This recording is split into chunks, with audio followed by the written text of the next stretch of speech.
The scene opened at the Devil's Palace, the stronghold of the Murim demonic alliance, where an unusually large crowd had gathered. Among them, a bearded man explained to a newcomer that the palace was now welcoming anyone with talent, no matter their background, and offering to teach them demonic martial arts. He called it a once-in-a-lifetime chance, foolish to ignore. His companions sighed, regretting that his own age kept him from applying. Just then, the crowd's attention shifted to a peculiar figure moving among them, a young man who looked more like an undertaker than a martial artist. This was Bu-Un-Seol, lost in thought as he remembered his grandfather. Bu-Un-Seol recalled how his grandfather, an undertaker himself, had discovered him abandoned in a snowy field and given him his name. Under his grandfather's care, Bu-Un-Seol learned to observe people with sharp precision. Like the time he deduced a corpse had been a master of a swift sword technique just by the development of its leg muscles. His grandfather had been impressed by this skill. Though life as undertakers was harsh, and they were shunned by others, those days had been happy, until one fateful night. His grandfather, sensing danger outside, woke Bu-Un-Seol and turned their fear into a game. He told the boy to pretend to be dead until sunrise, promising to buy him the clothes and sword he always dreamed of if he succeeded. Then, with quiet resolve, his grandfather stepped out to face the ominous figure waiting beyond their door. The mysterious figure outside finally spoke, exposing the old man's true identity, Bujanyong, feared across the martial world as the seven-branched demonic blade. His voice was cold as he scolded Bujanyong for abandoning his post as the deputy master of the Devil's Palace, choosing instead to live out his days as a mere undertaker. But Bujanyong stood his ground, saying that his life of burying the dead was his way of atoning for his past sins in the middle of their intense fights.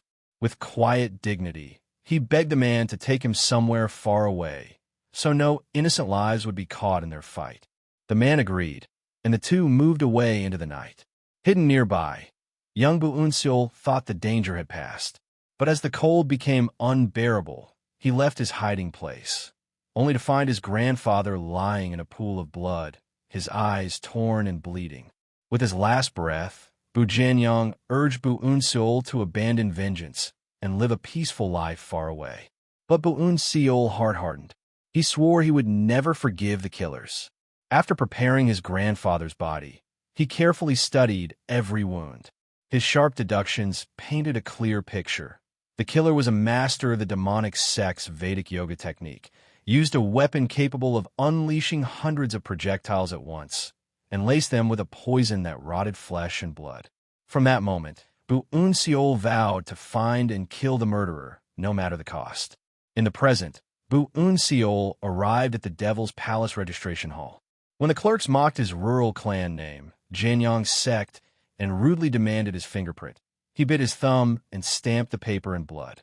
To him, this was the first step on his road to revenge. A brief history of the martial world was recalled. The orthodox factions, led by the Murim Alliance, had created the 18 martial masters.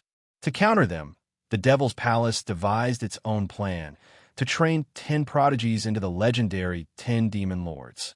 Head instructor Hyukrian, known as the Golden Arm of the Bloody Eye, announced the first trial, a brutal physical fitness test.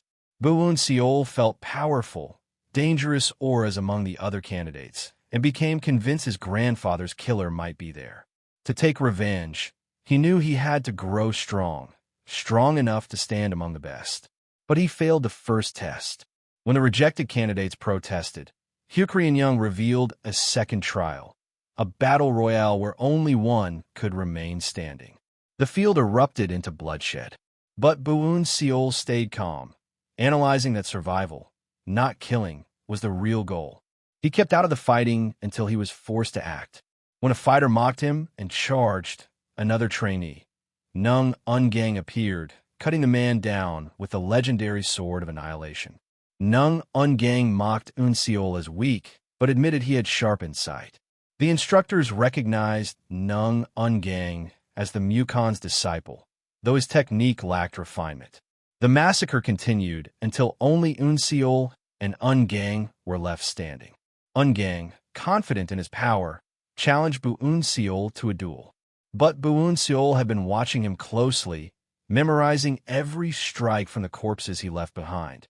He provoked Ungang into a furious attack and dodged with minimal injuries, revealing that he had mapped out all of Ungang's patterns and found his weakness.